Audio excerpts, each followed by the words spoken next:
जब पैसे और निवेश की बात आती है तो हम सभी निवेश रिटर्न के पीछे की हिस्ट्री, मैथ्स और साइंस के पीछे भागने लगते हैं। बट फाइनेंस और मनी का मोस्ट इम्पोर्टेंट पार्ट तो यही है कि आप इसके साथ कैसा व्यवहार करते हैं। लेकिन दुर्भाग्यवश हम पैसे के साथ साइकोलॉजिकल रिलेशन को भूल जाते हैं और यही बात लेखक मॉर्गन हाउसेल हमें the psychology of money book में सिखाने की कोशिश करते हैं। A genius is the man who can do the average thing when everyone else around him is losing his mind. Napoleon. यानी कि एक प्रतिभावान व्यक्ति वह है जो एक सामान्य काम कर सके जब उसके चारों तरफ लोग अपना आपा खो रहे हो। The greatest show on the earth. The psychology of money book का कोर कंसेप्ट यह है कि पैसे के साथ आप कितना अच्छा प्रबंध करते हैं। यह इस बात पर कम निर्भर करता है कि आप कितने स्मार्ट हैं और इस बात पर ज़्यादा कि आपका व्यवहार कैसा है। और व्यवहार को सिखाना बहुत हार्ड है, यहाँ तक कि स्मार्ट लोगों को भी। लेकिन फाइनेंस में लोग थ्योरी फैक्ट्स को जानते हैं, फिर भी उन्होंने इमोशंस के बेस पर डिसीजन लिया। 2018 में ऑथर मॉर्गन हाउसेल ने खराब व्यवहार के 20 सबसे महत्वपूर्ण दोषों, पूर्वाग्रहों और कारणों को रेखांकित करते हुए एक रिपोर्ट लिखी थी। इस रिपोर्ट का नाम दिया गया पैसे का मनोविज्ञान। यह book the psychology of money जो अभी हम पढ़ रहे हैं उसी रिपोर्ट का एक डीपर वर्जन है। इस बुक में हम जो कंटेंट पढ़ने वाले हैं यहाँ पे उनकी लिस्ट दी गई है। मेनली इसमें 18 चैप्टर ही होंगे, बाकी के 19 और 20 चैप्टर में क्या है वो आपको पता लग जाएगा। तो चलिए the psychology of money book को आज के वीडियो में समझने की कोशिश करते हैं। Chapter 1, no one's crazy. हम सबको लगता है कि हम जानते हैं कि दुनिया कैसे चलती है, लेकिन हम सब ने इसके एक दिन के मात्र का ही एक्सपीरियंस किया है। लोग पैसे से क्रेजी थिंग्स करते हैं, लेकिन इसका मतलब ये थोड़ी है कि वो मूर्ख है। जो मुझे सही लगे क्या पता वो आपको क्रेजी लगे। हम सब अपने एक्सपीरियंस के बेस पर डिसीजन लेते हैं जो उस टाइम हमको सही लगते हैं। हम सभी अलग अलग जनरेशन से, अलग अलग पेरेंट्स से, अलग अलग इकोनॉमिक बैकग्राउंड से पैदा हुए हैं। पैसे को लेकर हमारे अलग अलग एक्सपीरियंस भी है। लोग इस थ्योरी को जानते हैं कि हमें अपने गोल्स और हमारे पास मौजूद इन्वेस्टमेंट ऑप्शंस की विशेषताओं के आधार पर निवेश के निर्णय लेने चाहिए, लेकिन प्राय लोग ऐसा करते नहीं है।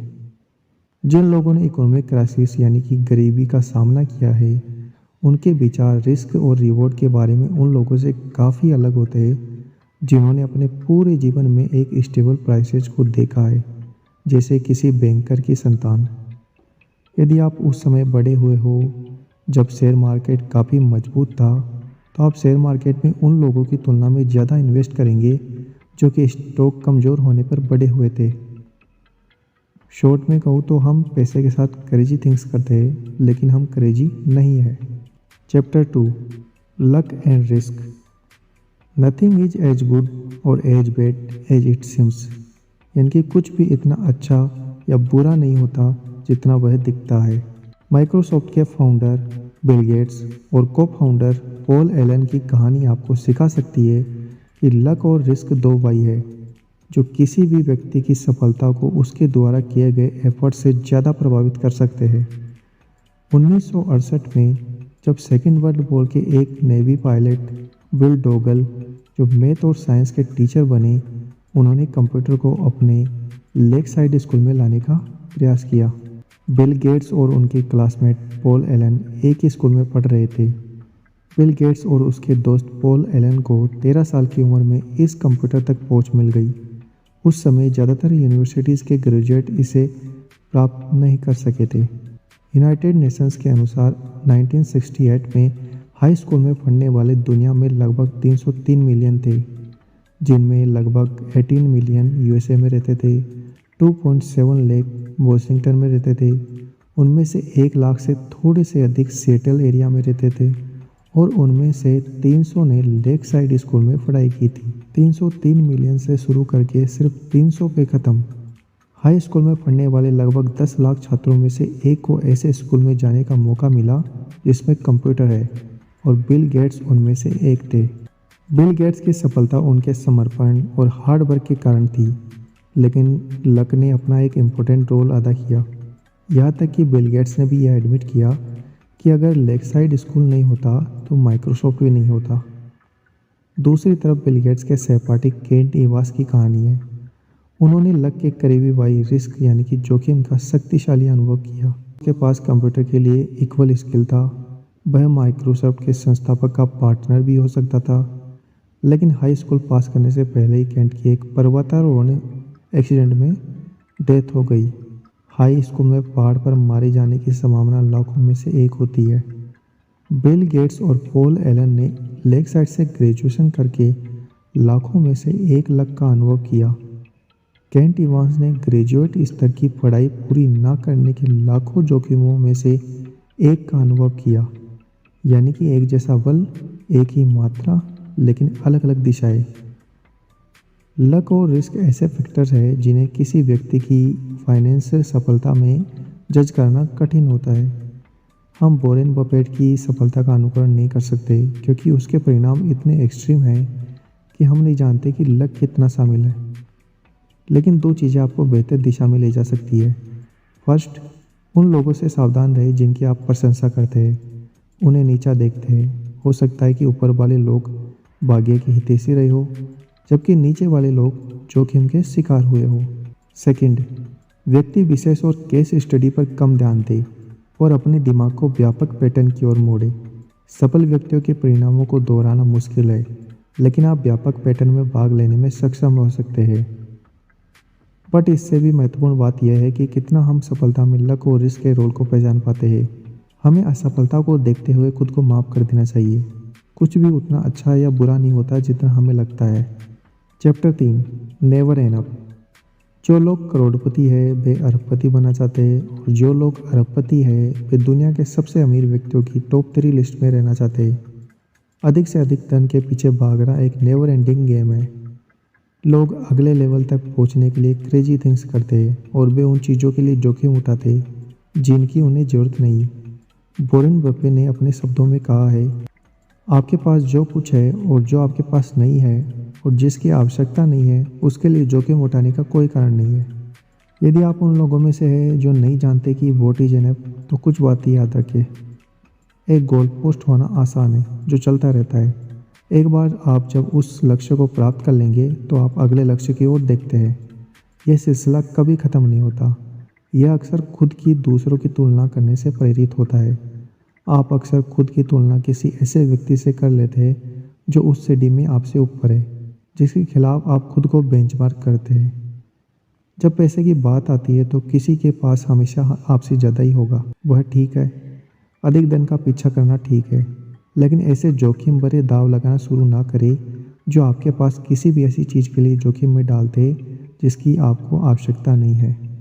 इसके अलावा चाहे कितना भी लाभ मिले, हमें इन चीज़ों को कभी भी दाव पर नहीं लगाना चाहिए, जो कि है reputation, freedom, family and friends और हैप्पीनेस, बिकॉज ये सब अनमोल है।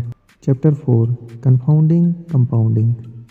सबको कंपाउंडिंग के बारे में पता होना चाहिए। अधिकतर इन्वेस्टमेंट में सिंपल इंटरेस्ट ही मिलता है। वॉरेन बफेट इसी सिद्धांत से इतने अमीर बने थे, लेकिन उनकी संपत्ति 5-10 नहीं, पूरे 75 साल में इतनी हुई है। वे उसे बार बार इन्वेस्ट कर देते थे और ऐसे शेयर चुनते थे जो कई गुना मुनाफा देते हो। इसके अलावा उन्होंने कंपाउंड इंटरेस्ट वाली इन्वेस्टमेंट में ही अपना पैसा लगाया था। Chapter 5, getting wealthy versus staying wealthy. लेखक मॉर्गन हाउसेल के शब्दों में आकर मनी सक्सेस को एक ही शब्द में समराइज करना हो तो वो क्या होगा? वो वर्ड होगा सर्वाइवल। पैसा कमाना और पैसा रखना 2 अलग अलग बातें हैं। पैसा कमाने के लिए जोखिम उठाना, खुद को दुनिया के सामने रखना, आशावादी होना, ये बातें ज़रूरी होती है। धन रखने के लिए विनम्रता की आवश्यकता होती है और डर है कि आपने जो बनाया है वह आपसे उतने ही तेज़ी से छीना जा सकता है। इसके लिए मितव्ययिता और स्वीकृति की आवश्यकता है कि कम से कम आपने जो कुछ बनाया है वह भाग्य के कारण है। इसलिए पिछली सफलता को अनिश्चित काल तक दोहराने पर भरोसा नहीं किया जा सकता। यदि आप अमीर हैं तो आपके पास हाई इनकम है, लेकिन धनवान होना अलग बात है। धन उसमें दिखाई नहीं देता। यह वह पैसा है जो आपके पास है, जो खर्च नहीं किया गया है। यह भविष्य के समय कुछ खरीदने या करने का ऑप्शन है। अमीर होना आपको अल्पावधि में अवसर प्रदान करता है, लेकिन रिच होने से आपके भविष्य में अधिक से अधिक सम्मान, फ्रीडम, टाइम, संपत्ति रखने का लचीलापन मिलता है। इसलिए पैसे की समझ विकसित करना बहुत ज़रूरी है। Chapter 6 tells you win. अगर एक बार सिक्का उछालो तो ज़रूरी नहीं कि आप जीत जाओगे, लेकिन उसे बार बार उछालोगे तो पॉसिबिलिटी है कि आप सफल हो जाओगे। इस तरह किसी भी काम को बार बार करते रहो, पहली बार में ही सफलता मिले ये ज़रूरी तो नहीं। अगर बिजनेस बार बार फेल हो गया तो फिर से ट्राई करो, तब तक ट्राई करो जब तक कि सफल ना हो जाओ। ऐसे ही अगर आपका कोई ब्लॉग है तो आप लिखते रहो जब तक वह सफल ना हो जाए, चाहे 6 महीने लगे या 1 साल, अंत में आप ज़रूर सफल होंगे। Chapter 7 freedom. असली पैसा वो होता है जो आपको टाइम से आज़ादी दे। कुछ लोग पैसा तो कमा लेते हैं लेकिन दिन भर काम करते रहते हैं। उनके पास एंजॉय करने का टाइम नहीं बचता, अगर बचता है तो वो भी संडे को ही मिल पाता है। ऐसा पैसा किसी भी काम का नहीं है। अगर आपके पास पैसा है तो आप बहुत से कामों को आउटसोर्स कर सकते हो। Chapter 8 man in the car paradox.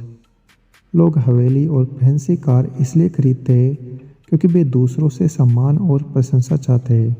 उन्हें इस बात का एहसास नहीं है कि लोग फैंसी कार या कार वाले व्यक्ति की प्रशंसा नहीं करते, वे उस वस्तु की प्रशंसा करते हैं और खुद को उस वस्तु के रूप में समझते हैं। इसलिए दूसरों से प्रशंसा और सम्मान पाने के लिए प्रभावशाली चीज़ें खरीदना मूर्खता है, क्योंकि प्रशंसा और सम्मान को तो खरीदा नहीं जा सकता ना। इसलिए मटेरियलिस्टिक चीज़ों के पीछे इतना ना भागे। अगर ज़्यादा पैसा है तो उससे नए एक्सपीरियंस हासिल करें, किसी की हेल्प करें, कहीं घूमने जाए, एट्सेट्रा एट्सेट्रा, जिनसे आपको लाइफ टाइम के लिए एक अच्छी मेमोरीज मिल जाएगी। Chapter 9 wealth is what you don't see. अमीरी वो है जो नज़र आती है, जैसे महंगी गाड़ियाँ, बंगले, ब्रांडेड कपड़े, लेकिन वेल्थ नज़र नहीं आती, जैसे इन्वेस्टमेंट, प्रॉपर्टी, बिजनेस एट्सेट्रा।